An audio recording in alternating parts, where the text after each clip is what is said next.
Oke, assalamualaikum warahmatullahi wabarakatuh. Kembali lagi, sesuai dengan janji saya akan memberikan sebuah video tentang materi tambahan yang telah saya berikan kemarin. Ya, langsung saja ya untuk mengefisienkan waktu. Jadi kita bahas tentang non-deterministic finite automata. Jadi dalam finite state automata itu ada dua, yaitu ada deterministic finite automata dan ada non-deterministic finite automata. Deterministic finite automata biasa disimbolkan dengan DFA. Kalau non-deterministic finite automata biasa disimbolkan dengan NFA. Jadi jawaban yang pertama, NFA merupakan bagian dari finite state automata yang tidak pasti arahnya. Ada kata tidak pasti arahnya. Jadi kalau NFA itu dia tidak pasti arahnya. Kalau DFA dia pasti arahnya. Itu dulu pertama yang harus kita pahami bersama, bahwa kalau DFA itu dia pasti arahnya, kalau NFA dia tidak pasti arahnya. Yang mana yang dimaksud nanti saya jelaskan. Kemudian apakah NFA memiliki tupel yang sama dengan DFA? Ya, jawabannya ya. Dia tetap memiliki 5 tupel seperti yang saya jelaskan pada video sebelumnya. Jadi dia memiliki 5 tupel. Itu sama saja karena dia tetap dalam lingkaran finite state automata. Jadi tetap memiliki 5 tupel. Kemudian yang ketiga, apa yang membedakan NFA dengan DFA? Ya, kalau DFA, jika suatu state diberikan inputan, maka state tersebut akan selalu tepat menuju satu state. Tapi kalau di NFA, jika suatu state diberikan inputan, maka mungkin saja bisa menuju ke beberapa state berikutnya. Inilah yang menandakan bahwa kalau ini, karena ada kata mungkin saja bisa menuju ke beberapa state berikutnya, artinya dia tidak jelas arahnya. Kalau DFA dia jelas arahnya karena dia hanya tepat menuju satu state. Nah, ini dijelaskan juga dalam nomor 4 bagaimana perbedaannya dalam bentuk gambar. Ini contoh perbedaannya dalam bentuk gambar. Yang mana yang dimaksud dengan tepat menuju satu state? Ini tepat menuju satu state ya. State Q0 ketika mendapatkan inputan A, dia hanya bisa ke Q0 itu sendiri. Ketika mendapatkan inputan B, dia hanya bisa ke Q1. Nah, Q1 ketika mendapatkan inputan A, dia hanya bisa ke Q1 sendiri. Ketika mendapatkan inputan B, dia hanya bisa ke Q2. Ini ada A tapi tanda panahnya ke sini ya, beda. Q2 ketika mendapatkan inputan B, dia hanya bisa ke Q2 itu sendiri. Dan ketika mendapatkan inputan A, dia hanya bisa ke Q1. Tidak ada Q2 ketika diinputkan A dia ke Q1 atau Q0 ya. Tidak seperti itu. Jadi ini tepat satu. Berbeda dengan NFA. NFA contoh di sini Q0 ketika mendapatkan inputan A, dia bisa ke Q0. Tapi ketika dia mendapatkan inputan A, dia juga bisa ke Q1 karena di sini ada tanda A, itu bisa ke Q1. Jadi Q0 ketika mendapatkan inputan A, dia bisa ke Q0, bisa juga ke Q1. Jadi ada dua tempatnya. Bisa ke Q0, bisa ke Q1. Ini beda tadi, dia tepat satu. Karena ini ada dua percabangan ketika diinputkan nilai A, maka inilah yang menandakan bahwa dia non-deterministic finite automata. Jadi yang penting ada satu. Karena ini tidak ya, Q1 ketika mendapatkan inputan A dia ke Q1. Ketika dia dapat inputan B dia ke Q1. Dia cuma tidak bercabang di sini, tapi di sini dia bercabang. Jadi kalau ada saja satu state yang bercabang, maka itu sudah bisa digolongkan sebagai non-deterministic finite automata atau NFA. Jadi tidak mesti harus semuanya.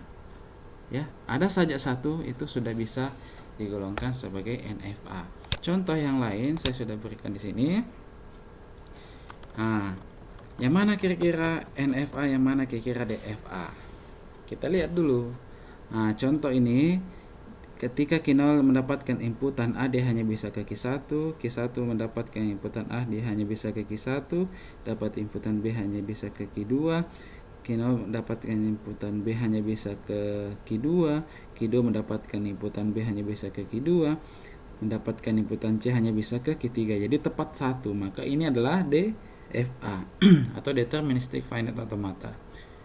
Yang ini berbeda. Q0 ketika mendapatkan inputan A, dia bercabang. Dia bisa ke Q1, dia juga bisa ke Q4. Karena adanya percabangan yang seperti ini, inilah yang menjadikan dia sebagai finite non-deterministic finite automata. Jadi ini adalah DFA. Ini adalah DFA, ini adalah NFA. Ini adalah NFA, ini adalah DFA ya. Lebih seperti itu. Oke ya, lanjut, bisa dipahami. Pada soal nomor 4, contoh NFA, apa yang menyebabkannya sehingga dikategorikan sebagai NFA? Saya sudah jelaskan juga tadi ya. Perhatikan gambar di atas, bila state Q0 mendapatkan inputan A, dia bisa berpindah ke state Q0 atau ke Q1. Jadi ada dua percabangannya. Dia bisa ke Q0, dia bisa ke Q1. Maka inilah yang menjadikannya dia sebagai non-deterministic. Ya, tidak pasti arahnya. Apakah pada diagram NFA bisa kita buatkan tabel transisinya seperti pada DFA? Ya, tentu saja bisa. Nah, pada video sebelumnya kan ada tabel transisi DFA ya. Ya, di NFA juga kita bisa buatkan tabel transisinya. Contoh, bagaimana bentuk tabel transisi dari diagram NFA berikut? Ya, contoh bahwa bukti bahwa dia NFA itu ketika ada himpunannya di sini yang lebih dari satu. Contoh, ini ada himpunannya 2, maka dia pasti NFA. Q0 mendapatkan inputan A, dia bisa ke Q0 dan Q1 sesuai dengan gambar ya. Q0 mendapatkan inputan B, dia hanya ke Q1. Q1 mendapatkan inputan A, dia hanya bisa ke Q1. Q1 mendapatkan inputan B, dia hanya bisa ke Q1. Maka inilah bentuk diagram bentuk tabel transisi dari diagram di atas ya. Itu contohnya. Kemudian selanjutnya adalah stressing DFA. Jadi tidak hanya virus COVID-19 yang bisa kita stressing ya, tapi jauh sebelum virus itu datang, di teori bahasa dan otomata itu juga telah dikenal dengan istilah stressing. Stressing DFA itu menelusuri apakah kalimat-kalimat tertentu itu dapat diterima oleh DFA. Contoh, ini adalah contoh DFA ya, berarti yang tepat satu ya. Apakah kalimat baba dapat diterima oleh DFA? Jadi ini contohnya, Q0 baba. Jadi kita mulai dari Q0. Jadi cara stressing dilakukan dengan menghilangkan satu kalimat dari depan, kemudian dicek setelah dihilangkan maka state-nya mengarah kemana. Jadi hilangkan dari depan ya, berarti B dulu baru A, baru B, baru A. Contoh, kita hilangkan Q0 itu mendapatkan kalimat baba. B, ketika dihilangkan B, Q0 mengarah ke state apa? Ketika dapatkan B, dia ke Q1. Kemudian mendapatkan nilai A, berarti dia ke Q1 ya, berarti ini Q1.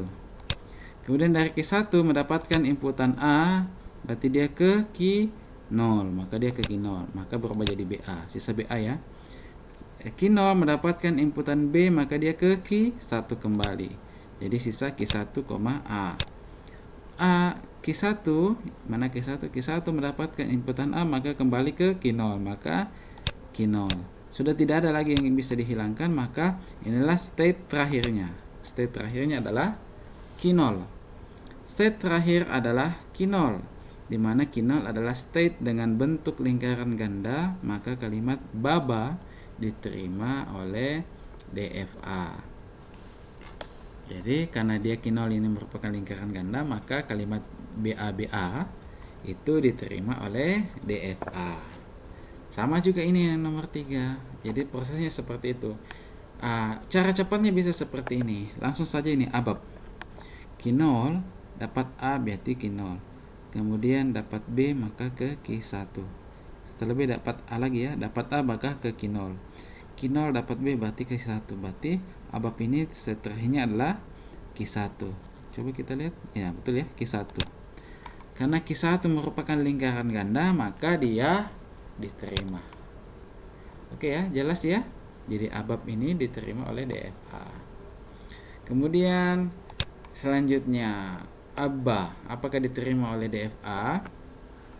Q0 mendapatkan A maka ke Q0, dapat B dapat ke Q1, dapat B lagi berarti ke Q2, dapat A berarti kembali ke Q2, maka state terakhirnya adalah Q2.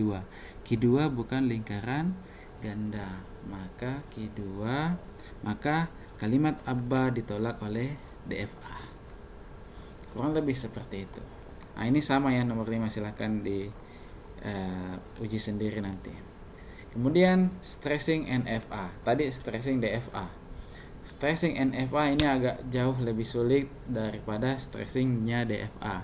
Kenapa? Karena stressing NFA itu lebih dari ada kemungkinan dia lebih dari satu. Ya. Contoh bagaimana cara men-stressingnya, langsung saja ya. Ini, apakah kalimat AA? Jadi kalimat AA itu dapat inputan A bisa ke Q0, kemudian dapat lagi inputan A bisa kembali Q0, karena ini A bisa berputar, berarti himpunannya Q0. Atau bisa juga Q0 kemudian Q1, bisa juga Q1 ke Q4. Jadi ini himpunannya Q0, Q1, Q1 dan Q4. Maka himpunan state stressingnya adalah Q0, Q1, Q4. Dari diantara himpunan tersebut hanya satu state penerima, yaitu Q4. Karena ada satu saja, karena ada satu state penerima, maka dia sudah bisa dianggap diterima. Jadi minimal ada satu ya.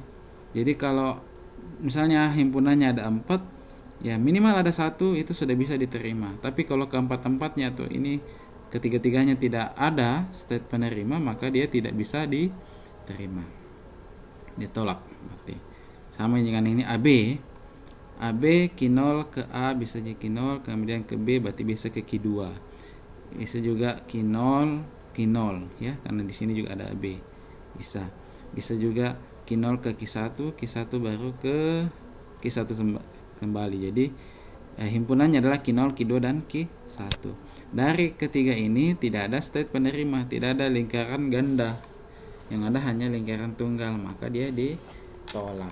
Begitulah proses stressingnya ya. Sama juga di gambar yang seperti ini tadi. Ini juga kita bisa contoh, misalnya kita stressing kalimat AB ya, kalimat AB ya. Q0 ke A dapat inputan A bisa ke Q1, kemudian bisa ke Q2, AB ya, berarti Q2. Pertama dia Q2. Kemudian Q0 ke A dapat inputan A bisa ke Q4 dapat B jadi ke 5, berarti Q5. Jadi himpunannya ada 2, Q2 dan Q5. Kita lihat Q2 itu bukan lingkaran ganda, tapi Q5 lingkaran ganda, maka kalimat AB pada diagram ini diterima karena Q5 merupakan lingkaran ganda.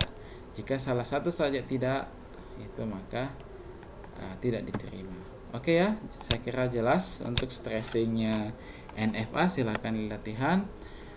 Saya rasa cukup untuk penjelasan saya kali ini. Semoga bermanfaat. Wabillahi taufiq wal hidayah. Assalamualaikum warahmatullahi wabarakatuh.